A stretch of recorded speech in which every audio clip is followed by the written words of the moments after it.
We now have for you René Descartes himself presenting his meditations on first philosophy, specifically meditations 1, 2, 5, and 6. Somehow, miraculously, Descartes made a video of his meditations in 1644.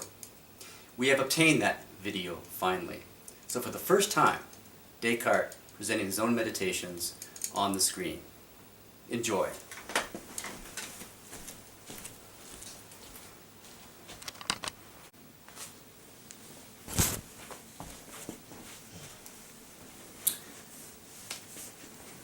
I believe many things, and I have believed many things in my life, but did I ever really know anything? Do I know anything right now?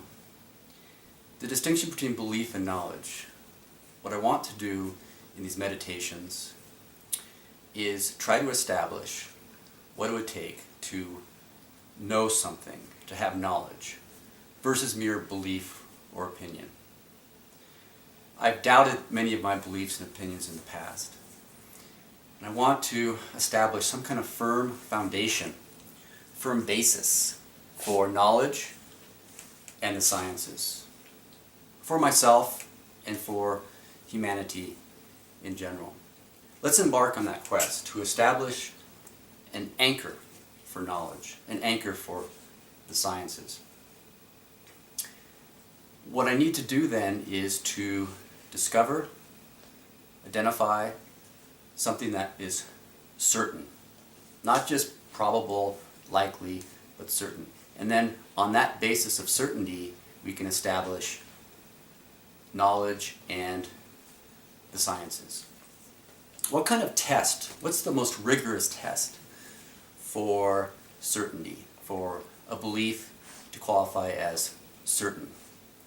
And the most rigorous test I can imagine is the following. If I can find a belief which I cannot doubt, not doubtable, no matter how hard I try, that belief would qualify, would count as certainty. It would count as certainly true. This, I think, is the most rigorous test for a belief that's certain and whose truth is certain, what cannot be doubted. Therefore, what I will do in these meditations is I will take an inventory of all my former and current beliefs and try to discover, identify a belief or beliefs which cannot be doubted. I will cast aside all that admits of the slightest doubt, and I will continue on this track until I find what cannot be doubted. And I must proceed cautiously here. I will address myself freely to the general overthrow, upheaval of all my former and current opinions. And in the process, try to discover, identify a belief or beliefs which I cannot doubt. I will then practice skepticism. The kind of skepticism I will practice here is what you might call, 400 years from now, radical skepticism, or what has been, you now know as Cartesian skepticism. Ordinary skepticism, kind of run-of-the-mill skepticism or doubt, is slightly different. What's that? Suppose that you don't have good enough reason to believe something. In your own mind, you do not have good enough reason. I'm now going to jump 400 years later. Did George Mallory summit Mount Everest in 1924, before he died? You may not have good enough evidence to believe that he did summit Everest for that belief.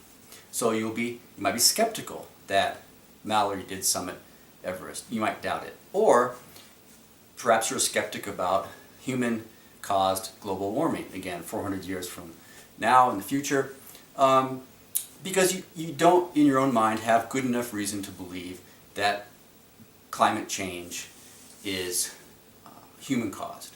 You might be waiting for more scientific evidence. You'd be a skeptic about that. That's ordinary, moderate skepticism. What I will practice in the next few meditations is radical skepticism. This is different. from ordinary skepticism. The difference is this.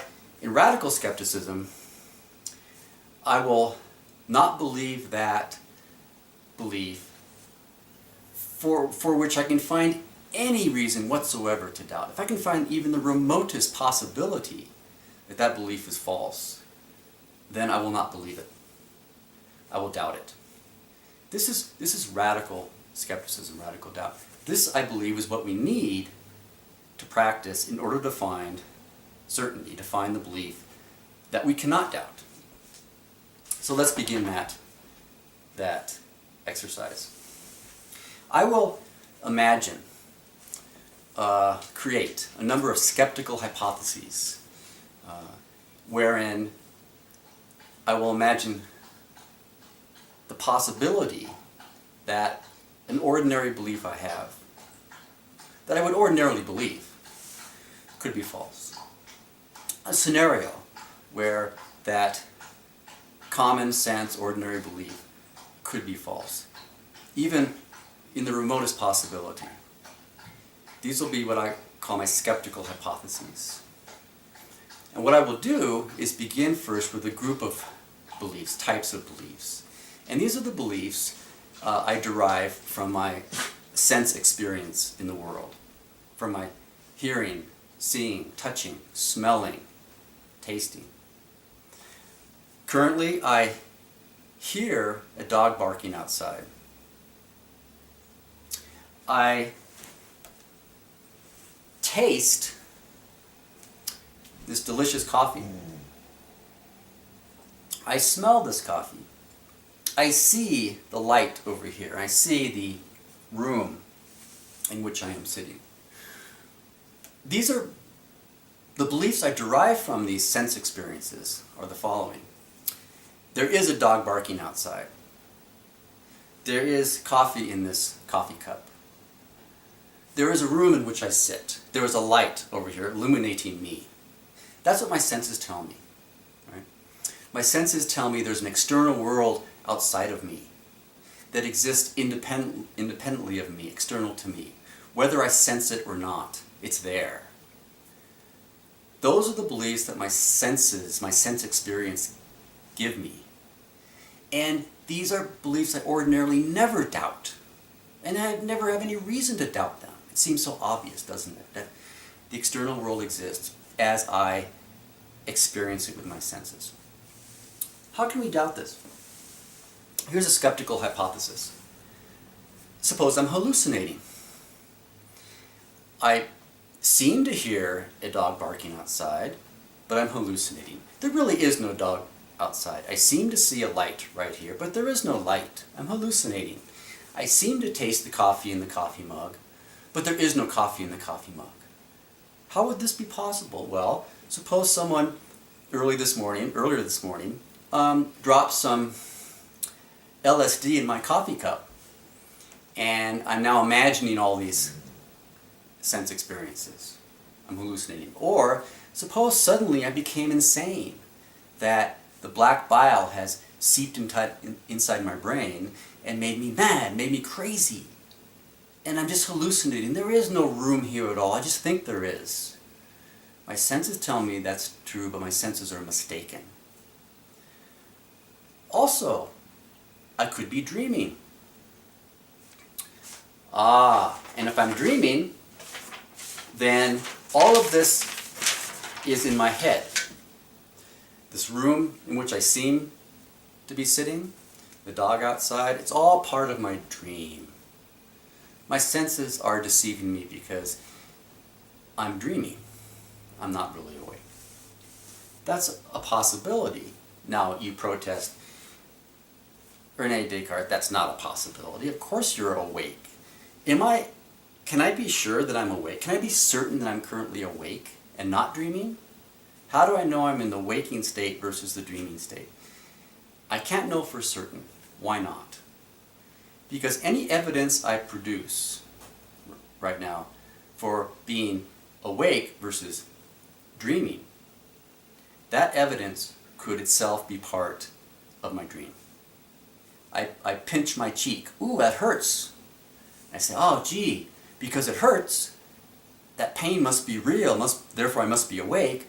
The pain itself could be part of my dream. So really there is no absolutely certain way right now for me to distinguish my dream state from waking state. I could in fact be dreaming. It's a possibility, not a probability, but a possibility. If it were true, my senses would be deceiving me. One more skeptical hypothesis, and I'll fast forward now 400 years to your era. Filmmakers in your era created a film called The Matrix. And you live in the digital computer age, I don't. But that digital computer age has allowed you to imagine the following skeptical scenario. Everything here that I'm experiencing is really a computer simulation. And somebody is programming my brain to have all these sense experiences. Programming my brain to hear a dog outside, and there really is no dog outside. Programming my brain to taste this coffee, but there really is no coffee here at all, although I'm having the experience of tasting the coffee. This is the Matrix scenario, which if I had known about that in my time, I would have included that in my skeptical hypotheses to doubt the trustworthiness of my senses. Yes, therefore, what my senses deliver to me, the beliefs I derive from my senses, are doubtable, according to those skeptical scenarios.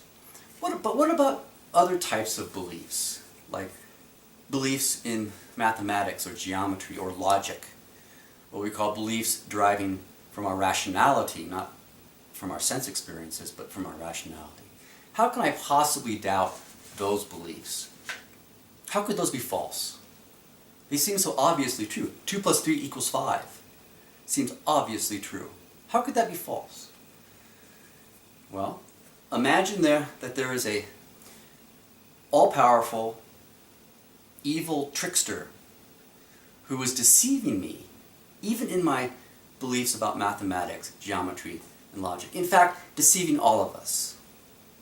We are systematically deceived about the truths of mathematics, geometry, logic. In this scenario, 2 + 3 = 5 is false, even though it appears to be true to all of us. It would be a shadow on the wall of Plato's cave, right? It's all we've known, but it's really false. Now again, the existence of a super powerful evil trickster is not probable, not in the least. But it's a remote possibility, and because it's a remote possibility, it's remotely possible that my beliefs about mathematics are all false.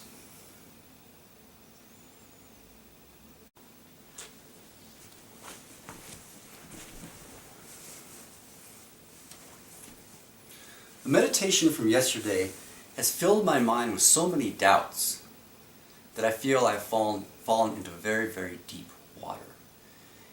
And I'm unable either to plant my feet firmly on the bottom or to sustain myself by swimming on the surface. I am dizzy with doubt. Everything I used to believe and currently believe could be false according to our skeptical scenarios. So can I really know anything if I have not yet found something that's not doubtable? Well, I suspect that there was something under my nose the entire meditation yesterday and now, and has always been there. Perhaps even too obvious for me to notice. But I think this might be our hope, our anchor of certainty. Note that when I was doubting my sense beliefs, I was doubting the truth of my hearing that a dog was outside or seeing the light. Remember, what I doubted then was, what I could doubt, was that there really was a dog outside barking that I heard. I doubted that my hearing delivered truth. But is there something in there I couldn't doubt that is certain? I think so.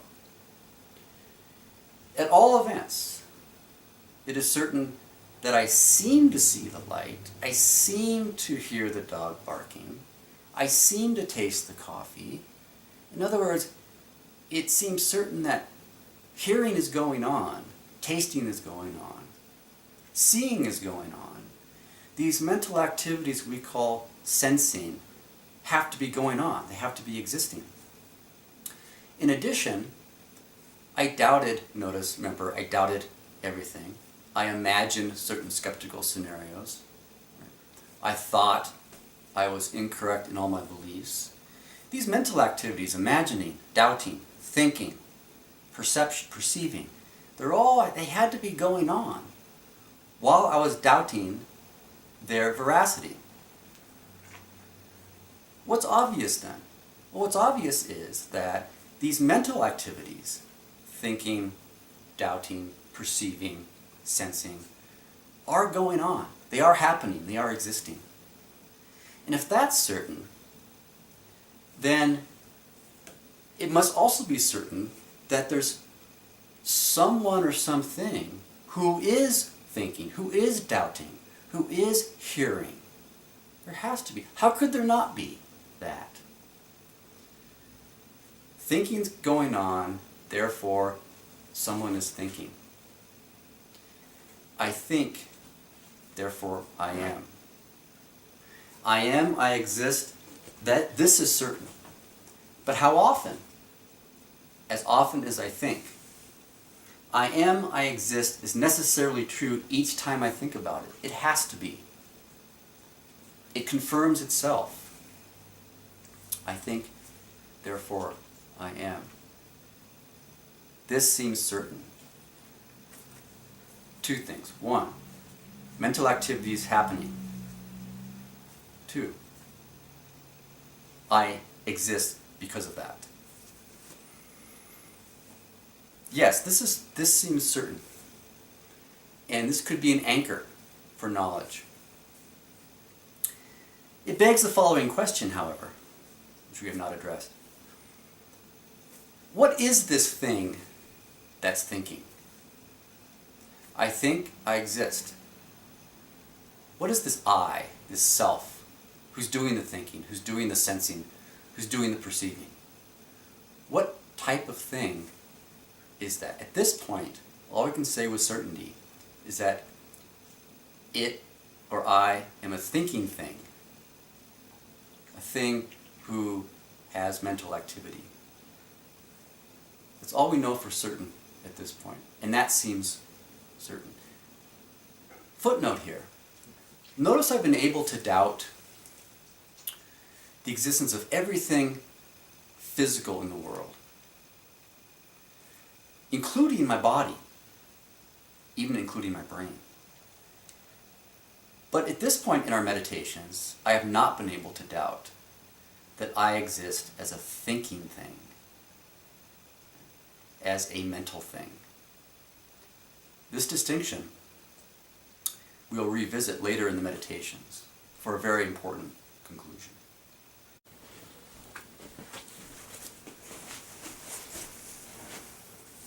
Welcome to the fifth meditation of my 6 meditations on first philosophy. If I can draw from my thought the idea of an object, it follows that all I clearly and distinctly apprehend to pertain to that object does in truth belong to that object, must belong to that object.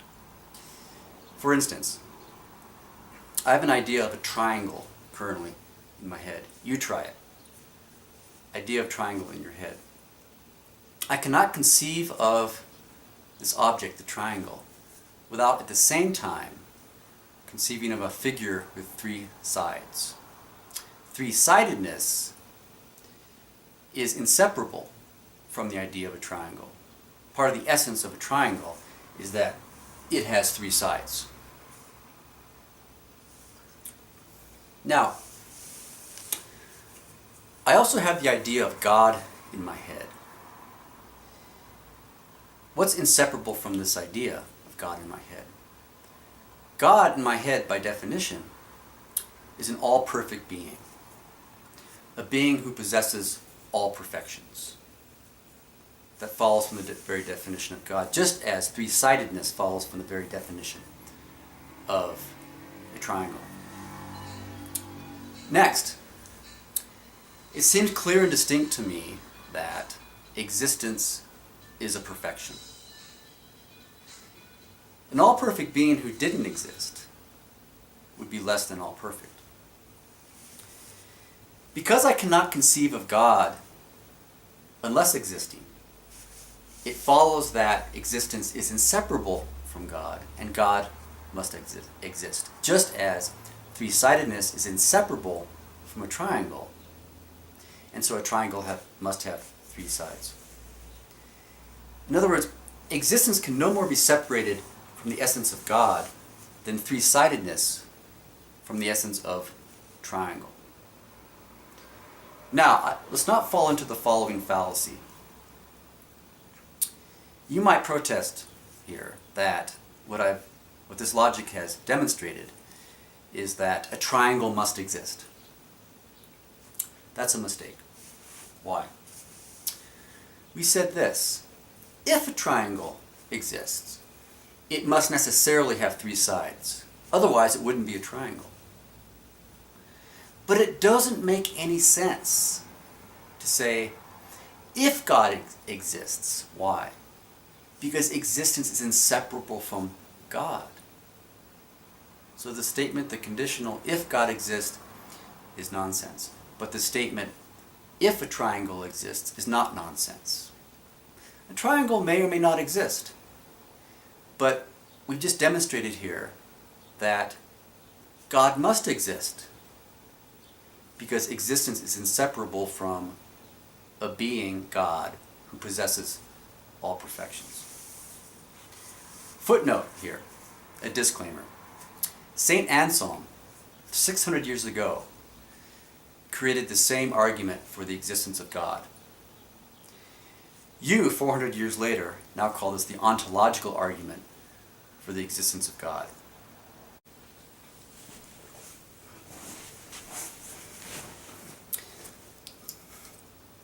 Welcome to the sixth and final meditation on first philosophy. Before we begin the sixth meditation, I'd like to comment briefly on yesterday's meditation, specifically on the argument for God's existence. Last night I entertained a possible objection, a possible protest to my argument, and here it is. I'd like to reply to it. You might object that all I demonstrated is that God must exist mentally in my head. I have an idea of God that must include the idea of existence. God must necessarily exist. That was the argument in a nutshell. You might object that all that shows is that God exists, must exist in my head only, mentally. Here's my reply to that. If God existed only in my head, mentally, as an idea, like the idea of a unicorn, then God would be less than all perfect. That would violate the definition of a being who possesses all perfections. Why? Because existence, both in my head mentally and outside of my head, in external reality, is more perfect than existence merely in my head, merely mental, merely as an idea. God possessing all perfections, then, must exist not just in my head mentally, but in all senses, mentally, extramentally, physically, metaphysically. That would be the most perfect type of existence. Now on to meditation 6. You'll recall that in meditation 1 and 2, I could doubt that an external physical world exists outside of me. And I was able to doubt the veracity of my senses, of my sense experience. My hearing tells me that when I hear a dog barking outside, it tells me there's really a dog outside barking, independent of me, of my mentality. My taste tells me that this coffee really does exist outside of me, physically, materially. And we could doubt that my senses told me the truth. Thus, we could doubt that an external world exists in the way I experience it, even though I believe it exists. Now, after 5 meditations, what can we say? Can we say anything more about the certainty, or more or less certainty, that my senses tell me the truth? That there is an external material world that exists pretty much how I experience it. What can we say now about that? I think we can establish that that is more or less certain. And here's why. I have a very strong inclination, and you do too, we all do, humans do, to believe that my experience of the dog barking, the coffee cup, this room itself, that those experiences arise from, are caused by, the existence of physical material objects outside of me.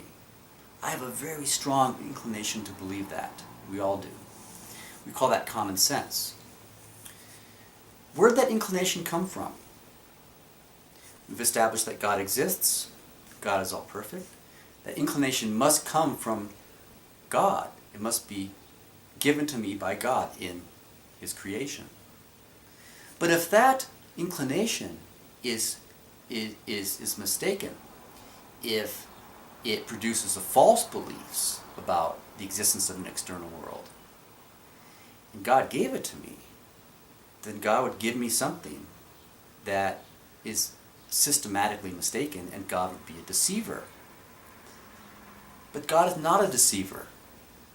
God being all perfect, possessing every perfection, and God exists, God can't be a deceiver.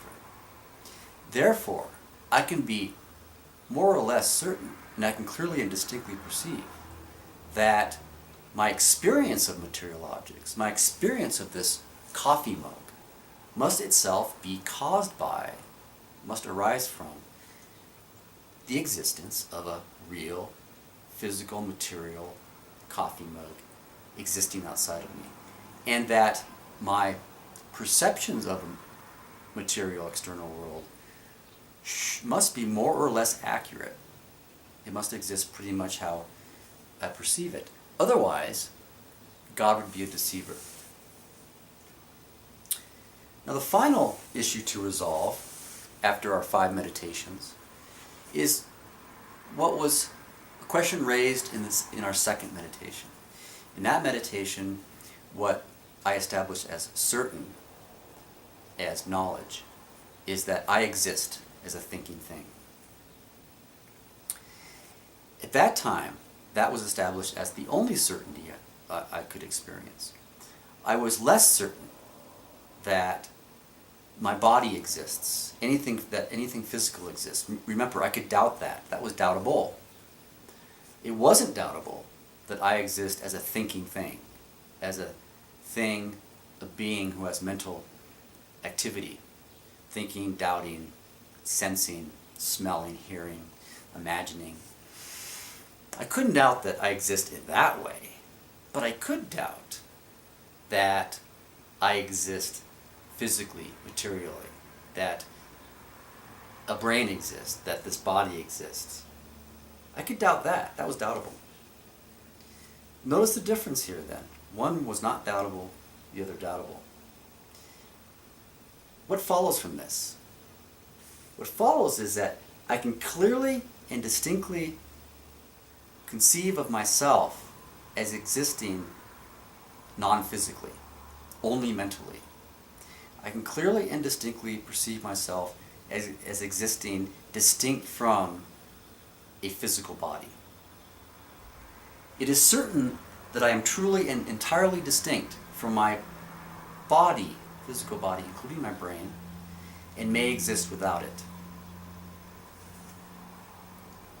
Of course, this is as clear and distinct. Me as a mental thing, as a thinking thing, and myself as a physical thing interact causally virtually every second of every day, all my life. The causal interaction is obvious, clear and distinct. I think about dinner. And when I think about dinner, a mental activity, my body physically moves toward the dinner table to eat. I'm walking along the sidewalk downtown, barefoot for some reason, and I stub my toe. Physical event, the stubbing of the toe. Suddenly I feel pain. I experience pain. The physical stubbing of the toe causes the mental experience of pain. The causal interaction obviously goes both ways. From thinking causes physical action. Physical events in the body cause me to think and feel and sense and doubt. Despite the fact then that the mental is different in kind and can exist separately from the physical body, the two are so intimately conjoined, my mind and my body, that they together compose a certain unity, which generally, in everyday language, I call myself. Myself seems to be then the unity of two different types of substances. The mental, non-physical, and the physical body. You, 400 years from now, will call this, what I regard as a fact, you'll call this dualism. I am composed of two entirely different types of things, the mental and the physical. And I think I've demonstrated this in all 6 meditations. Thank you for listening to my 6 meditations. Happy trails. Good luck.